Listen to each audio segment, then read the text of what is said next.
Hello everyone, be a learner my channel, इसमें आप सबका स्वागत है। आज मैं आप सबके साथ लर्निंग डिसेबिलिटी जो है उससे रिलेटेड बात करने वाली हूँ। उसके टाइप्स क्या हैं और उसका उपचार क्या है, उसके कारण क्या हैं, उस सब के बारे में बात करेंगे। ये आपके सभी एग्ज़ाम्स में जो टीचिंग से रिलेटेड है, मैं सब में आपने हेल्प करेंगे। तो आइए शुरू करते हैं। लर्निंग डिसेबिलिटी है क्या, सबसे पहले तो इस बारे में बात करेंगे। जब कोई बच्चा लिखने, पढ़ने, बोलने और समझने में जब दिक्कत का सामना करता है तो उसे लर्निंग डिसेबिलिटी के जो संकेत हैं वो हो सकते हैं। और एक ये है एक मेंटल डिसऑर्डर जो अक्सर बच्चों में देखने को मिलता है।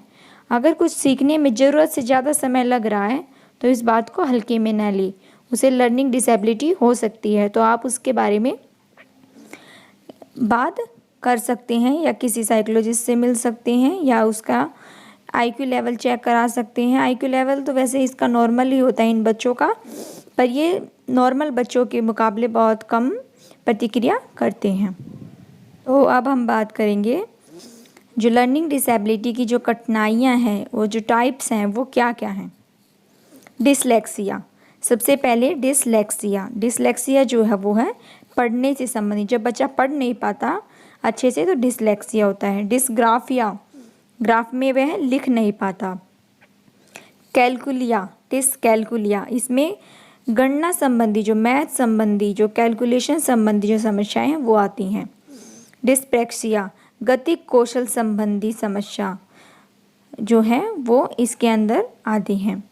डिस्मॉर्फिया, स्वयं को ज़्यादा सुंदर, ज़्यादा लंबा, ज़्यादा ताकतवर जो समझता है उसे डिस्मॉर्फिया होता है।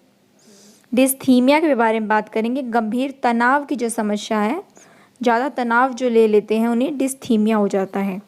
अब बात करेंगे अफेज़िया है, जो 7th है वो अफेज़िया क्या है, भाषा से संबंधित।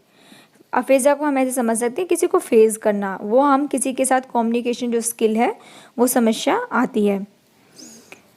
प्रोजेरिया है, कम आयु में वृद्ध दिखना, छोटी आयु में बड़ा बड़ा दिखना जो है वो प्रोजेरिया है।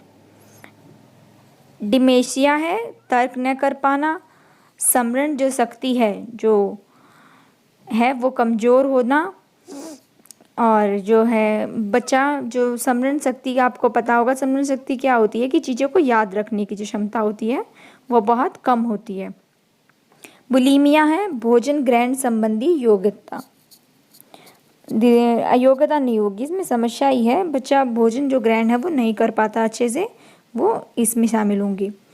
एलेक्सिया, सीखने में अक्षमता होती है, चीज़ों को जल्दी नहीं पकड़ पाते हैं, जल्दी नहीं सीख पाते हैं, धीरे धीरे सीखते हैं और उसमें भी बहुत सारी गलतियां करते हैं।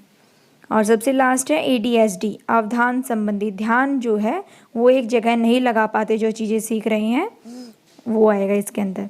सबसे पहले हम बात कर रहे थे डिसलेक्सिया। डिसलेक्सिया का है कि इससे वाचन से बच्चे हैं जो वो घबराते हैं, इसमें लिखी हुई जो सामग्री है उन्हें धुंधली दिखाई देती है और एक विशिष्ट अधिगम असमर्थता जो है वो होती है। इसमें लक्षण क्या है कि वो पढ़ने से संबंधित है ये, इसमें बच्चा जो है शॉक वॉज उल्टे में उसे प्रस्तुत होता है, दिखता उसे कम है, एक एक करके धीमी गति से पढ़ता है।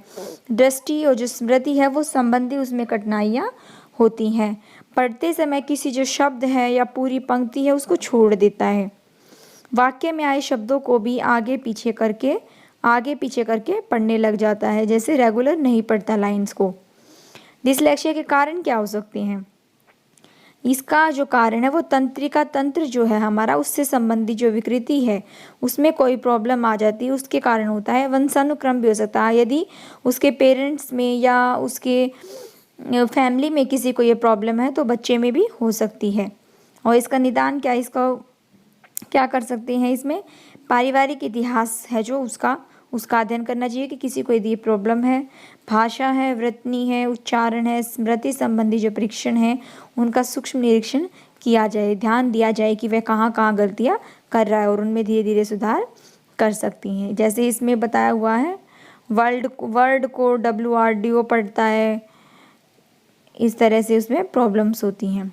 डिस्ग्राफिया जो है इसमें अधिगम असमर्था होती है, अधिगम जो होता है उसे नहीं कर पाता, इसका संबंध लिखने से है। ग्राफिया में लिखने से है, इसमें बच्चा जो लिखे गए जो शब्द हैं उनको पढ़ भी नहीं पाता। लेखन जो है वो भद्दा, बहुत ही गंदा, त्रुटिपूर्ण, बहुत सारी उसमें मिस्टेक करता है और धीमे धीमे बहुत ही स्लो लिखता है और जल्दी थक जाता है, उसकी उंगलियों में दर्द होने लग जाता है। इसके लक्षण क्या हैं कि वह लिखने संबंधी जो कार्य उनमें कठिनाई महसूस करता है, कलम नहीं पकड़ पाता है, शब्द और जो वाक्य हैं उनके अंतराल अनियमित होता है, जो बराबर जो डिफरेंस है वो नहीं छोड़ता, कहीं ज़्यादा कहीं कम, मतलब बहुत ज़्यादा गंदा लिखता है। वाक्य जो छोड़कर या पुनरावृत्ति करते हैं वो छोड़ देता है। अक्षरों को जो आकार है वो छोटे बड़े कर देता है, सीखने में कठिनाई होती है।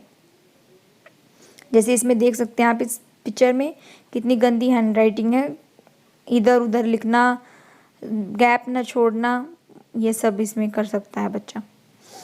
डिसकैलकुलिया, ये जो आपको बताया था मैथ से रिलेटेड है।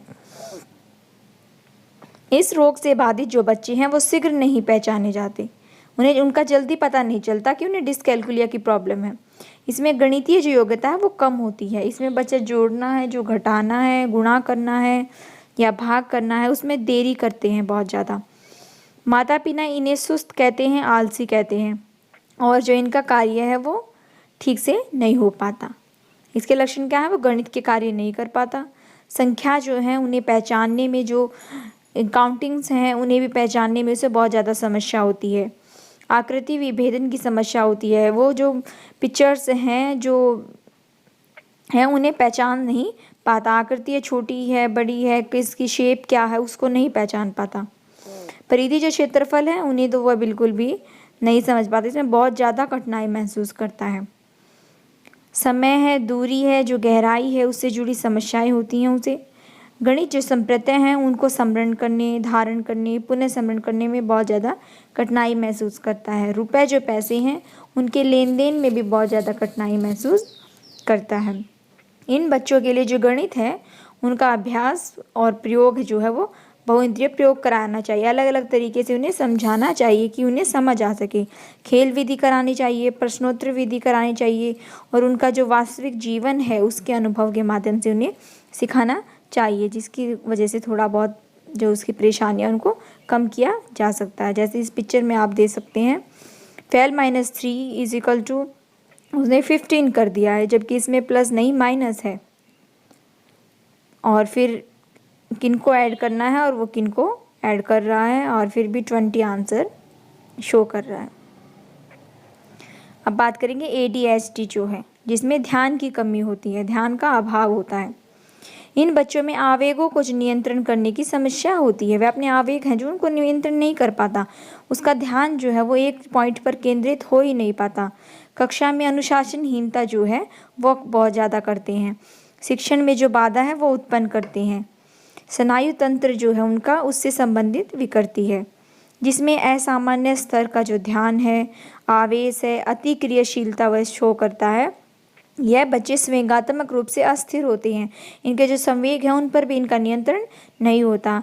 प्राथमिक स्तर के बच्चे और जो लड़की हैं उनकी अपेक्षा यह जो लड़के हैं उनमें ज़्यादा पाया जाता है। अब हम बात करेंगे कि यह लर्निंग डिसेबिलिटी होता क्यों है। दुनिया भर में लर्निंग डिसेबिलिटी पर शोध हुई है, और जिसकी जो मुख्य वजह क्या बताई गई है कि तंत्रिका तंत्र में विसंगति होती है। और जो लर्निंग डिसेबिलिटी के और भी बहुत सारे कारण हैं, जैसे वंशानुक्रम है, प्रणाली स्नायु जो केंद्र उसकी प्रणाली की क्रियाशीलता है, और जन्म के समय या जन्म से पूर्व जो है बच्चे के जो समस्याएं हो जाती हैं उसकी वजह से। अनुवांशिक क्या कारण हो सकते हैं, माता पिता की अधिगम असमता से पीड़ित हैं तो बच्चे भी होंगे।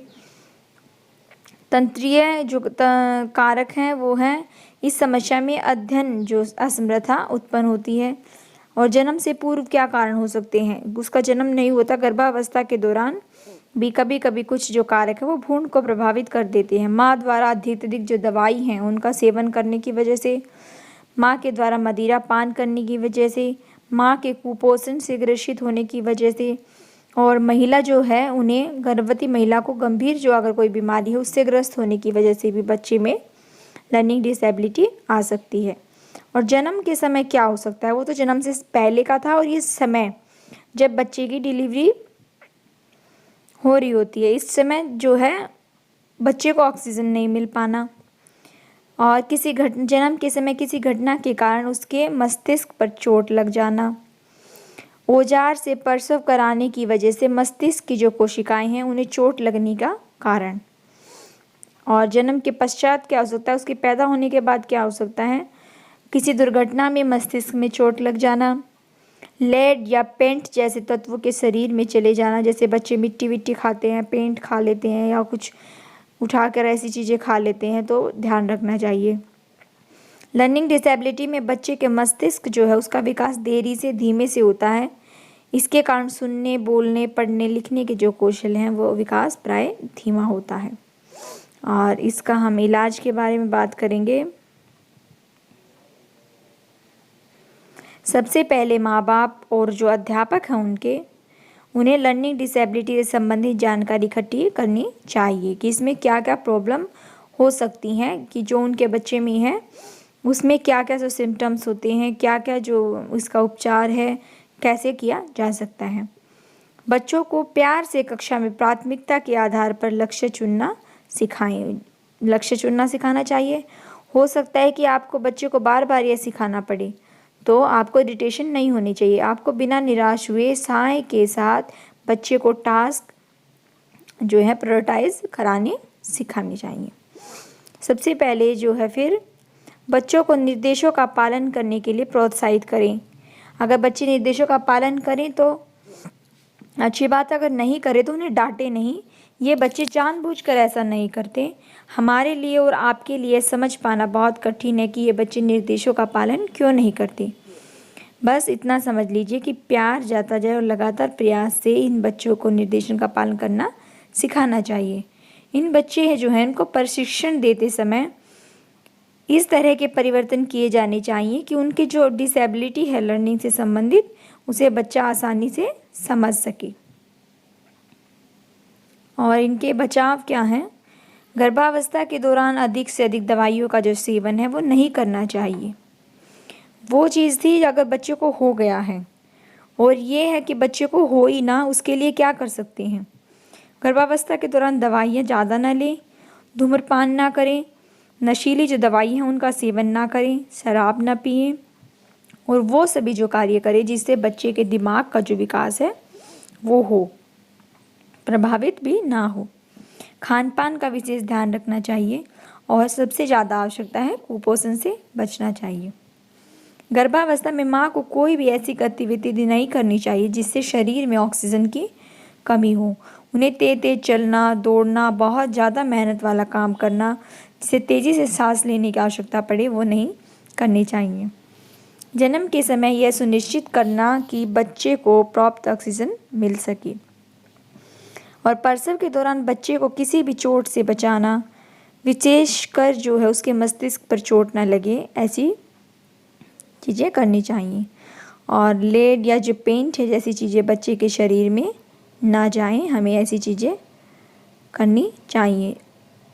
जैसे कई में विटामिन्स या मिनरल्स की कमी हो जाती है, कैल्शियम आयरन की कमी हो जाती है, तो मिट्टी या चीज़ें बच्चे खाने का मन करता है, तो उस समय ये सब ना खाएं जिससे बच्चे के दिमाग पर असर ना पड़े। आई होप आप सबको ये वीडियो बहुत ज़्यादा पसंद आएगी और ये आपकी एग्ज़ाम्स में बहुत ज़्यादा हेल्प करेगी। तो वीडियो को लाइक करना बिल्कुल भी ना भूलें। Thank you.